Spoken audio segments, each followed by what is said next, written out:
आप सभी का स्वागत है हमारे YouTube चैनल में। इस वीडियो में हम कोई भी आईपीओ में अगर आपको अलॉटमेंट नहीं मिला है और काफ़ी टाइम हो गया फिर भी आपका पैसा ब्लॉक्ड है तो उसको अनब्लॉक कैसे करें उसके रिलेटेड कुछ डिटेल्स देखेंगे।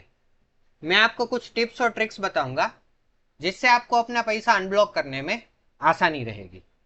तो देख लेते हैं स्टेप्स कि क्या हो सकते हैं किसी भी आईपीओ में अमाउंट अनब्लॉक करने के लिए। तो पहला स्टेप तो यही है कि आप कोई भी आईपीओ अलॉटमेंट डेट पे आप लिंक पे जाके चेक कर रहे हो कि आपको अलॉटमेंट नहीं मिला है और फिर भी आपका पैसा ब्लॉक्ड है, तो आपको क्या करना है, सिंपली वेट करना है।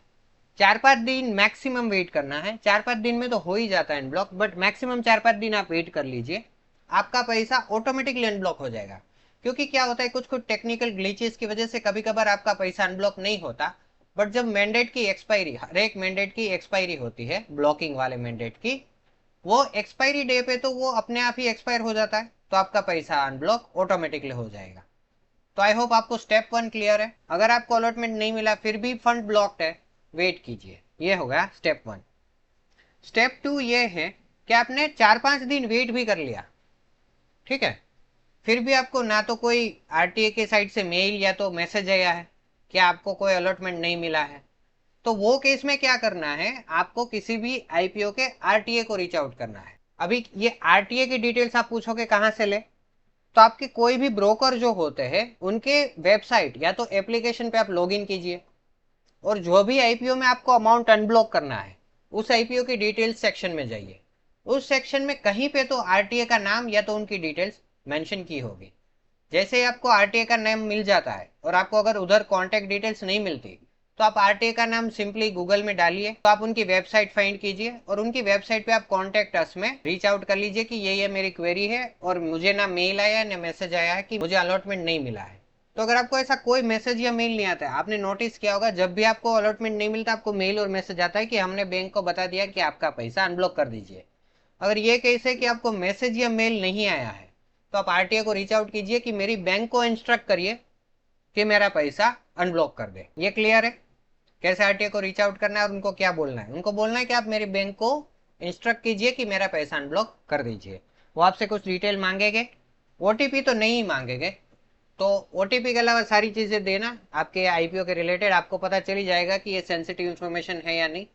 जो जरूरी हो वही डिटेल्स आप देना और वो आपकी बैंक को इंस्ट्रक्ट कर देंगे कि इनका पैसा अनब्लॉक कर दो और वैसा आपका पैसा अनब्लॉक हो जाएगा। अभी एक और केस है जिसमें आपको आरटीए की ओर से तो कम्युनिकेशन आ गया है कि आपको मेल भी आ गया, मैसेज भी आ गया कि आपको अलॉटमेंट नहीं मिला, हमने बैंक को बोल दिया कि आपका पैसा अनब्लॉक कर दीजिए, बट फिर भी आपने बहुत सारा वेट कर लिया फिर भी आपका पैसा अनब्लॉक नहीं हुआ है।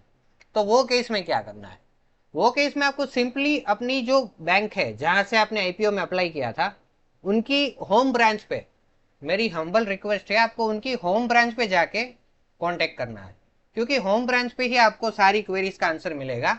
किसी और ब्रांच में जाओगे तो वो कहेगा कि इसके लिए आपको आपकी होम ब्रांच पे जाना पड़ेगा।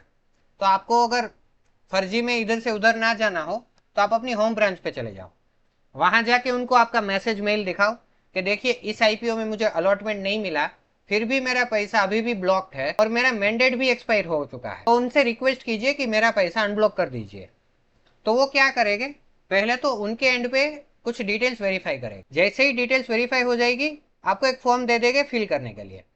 आप जैसे ही उसमें सारी डिटेल्स फिल कर दोगे, उसमें आईपीओ के रिलेटेड डिटेल्स होती है कि आईडी क्या था, कौन सा आईपीओ था, क्या अमाउंट था, ये सब डिटेल्स होती है, वो सब आप डाल दोगे। फिर आप जैसे ही बैंक एग्जीक्यूटिव को ये फॉर्म दोगे थोड़े ही टाइम में वो आपका पैसा अनब्लॉक कर देंगे। आई होप ये पॉइंट भी क्लियर हो गया कि आरटीए की ओर से तो कम्युनिकेशन आ गया है बट बैंक ने अनब्लॉक नहीं किया, तो उस केस में क्या करना है। तो ये पॉइंट हमने उस केस को हैंडल करने के लिए लिखे थे। आई होप आपको सारे स्टेप्स अभी तक क्लियर हो चुके होंगे। कोई भी क्वेरी हो अभी भी अनब्लॉकिंग के रिलेटेड आप कमेंट में डालिए, मैं आपकी हेल्प करूंगा। तो दोस्तों इस वीडियो में इतना ही। आई होप आपको वीडियो अच्छा लगा होगा, कुछ जानने का मिला होगा, कोई मदद मिली होगी। अगर ऐसा है तो आप ये वीडियो और हमारी चैनल को अपने फ्रेंड्स और फैमिली के साथ शेयर कीजिए। उन्हें बताइए कि ऐसा अच्छा कंटेंट यहाँ पर मिल रहा है ताकि वो भी ऐसे अच्छे कंटेंट को जाने और खुद इंप्रूव हो। तो इस वीडियो में इतना ही। Thank you very much. Please take care.